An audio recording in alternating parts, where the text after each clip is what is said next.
வணக்கம். நீங்கள் பார்த்து கொண்டிருப்பது உலக தரிசனத்தின் செய்திகள். வாசிப்பவர் சிவபாதம் சசிகாந்த். இந்தியாவிலே 5ஆம் தலைமுறையினருக்கான நவீன ரக உள்நாட்டு யுத்த விமானத்தை தயாரிக்கின்ற பணிக்காக டாடா நிறுவனம் தெரிவு செய்யப்பட்டுள்ளது.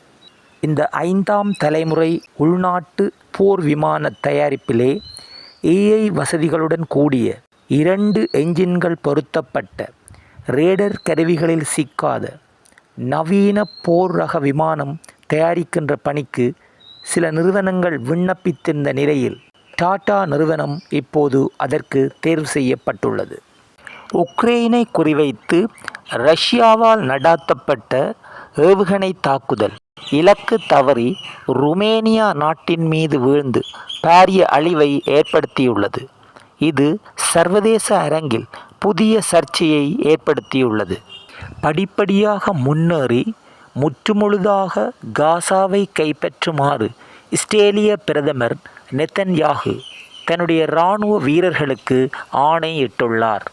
அதே நேரம் ஈரான் அமெரிக்காவுடனான சமாதான உடன்படிக்கை சரிவராத பட்சத்தில் ஈரான் மீது கடும் நடவடிக்கை எடுக்கப்படும் என்று ஜனாதிபதி டொனால்ட் ட்ரம்ப் அவர்கள் தெரிவித்துள்ளார். நீண்ட ஆயுளும் ஆரோக்கியமும் தரும் மீனாக சார்டினஸ் எனப்படும் மத்தி மீன்கள் இடம்பெற்றுள்ளன. இந்த மத்தி மீன்கள் தமிழ்நாட்டிலே மிகவும் மலிவாக காணப்படுகின்ற ஒரு மீன் வகையாகும்.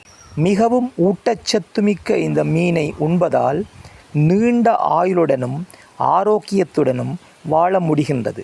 அமெரிக்க தேசிய சுகாதார நிறுவன தரவுகளின்படி ஒரு மத்தி மீன் டப்பாவில் அன்றாடம் எமது உடலுக்கு தேவையான ஒமேகா 3 கொழுப்பு அமில தேவை பூர்த்தி செய்யப்படுகின்றது.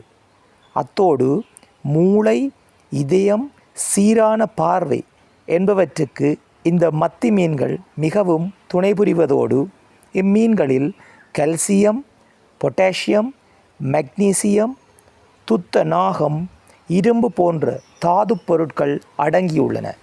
எனவே மக்களாகிய நாம் இந்த மலிவான விலையில் கிடைக்கின்ற மத்தி மீன்களை உண்ணுவோம். உலகில் அதிகளவு மாம்பழங்களை உற்பத்தி செய்கின்ற நாடாக இந்தியா காணப்படுகின்றது. இந்தியாவிலே பல்வேறு வகையான மாம்பழங்கள் உலகத்தரமிக்க சுவையோடு உற்பத்தி செய்யப்பட்டு பல்வேறு நாடுகளுக்கு ஏற்றுமதி செய்யப்படுகின்றது.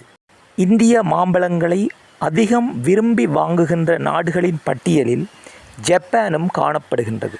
ஆனால் அண்மைய நாட்களில் ஜப்பான் இந்தியாவின் மாம்பழங்களை இறக்குமதி செய்வதற்கு தடை விதித்துள்ளது. இதற்கு பூச்சி கட்டுப்பாட்டு செயற்பாட்டில் குறைபாடுகள் உள்ளமை சுட்டிக்காட்டப்பட்டுள்ளது. அண்மைய ஆய்வு ஒன்றிலே தினமும் பாதாம் உண்பதனால் நமது உடலிலே நல்ல கொழுப்பு அதிகரிப்பதோடு கெட்ட கொழுப்பு குறைவடையும் என்று கூறப்பட்டுள்ளது. இதன் மூலம் நமது உடலை ஆரோக்கியமாக பேணுவதோடு இதய நோயிலிருந்து எம்மை பாதுகாத்து கொள்ள முடியும் என்று அந்த ஆய்வு குறிப்பிட்டுள்ளது. வணக்க மாதத்தின் நிறைவை ஒட்டி மே 30ஆம் திகதி உலக அமைதிக்காக சனிக்கிழமை மாலை வத்திக்கான் தோட்டத்தில் லூர்தன்னை குகையில் புனித செபமாலை வழிபாட்டுக்கு திருத்தந்தை 14ஆம் லியோ அவர்கள் தலைமை தாங்குகின்றார். சீனாவிலே 3000 செம்மறியாடுகளை வளர்ப்பதற்கு பல லட்சங்களில் சம்பளத்தை வழங்கிய நிகழ்வு இணையதளங்களில் வைரலாகி வருகின்றது. இந்த ஆடுகளை மேய்ப்பதற்கு 700க்கும் மேற்பட்டவர்கள் விண்ணப்பித்திருந்த நிலையில் 2 ஆடு மேய்க்கின்ற அனுபவமுள்ள தம்பதிகள் தெரிவு செய்யப்பட்டுள்ளனர். இவ்வாறு இந்த வேலைக்கு விண்ணப்பித்தவர்களில் பட்டதாரிகளும் அடங்குவர்.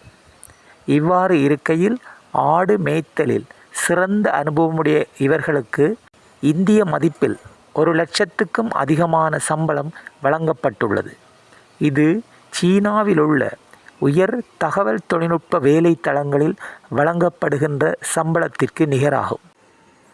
நாங்கள் இப்போது வாழ்கின்ற பூமிக்கு நிரந்தரமாக குட்பாய் சொல்லிவிட்டு 250 ஆண்டுகள் விண்வெளியில் பயணம் செய்வதற்காக கிரிசாலிஸ் என்ற தலைமுறை கப்பல் இராட்சத விண்கலம் ஒன்று தயாராகிக் கொண்டிருக்கின்றது. இதிலே 1000 பேருக்கு மட்டுமே பயணம் செய்வதற்கு அனுமதி கிடைக்கும்.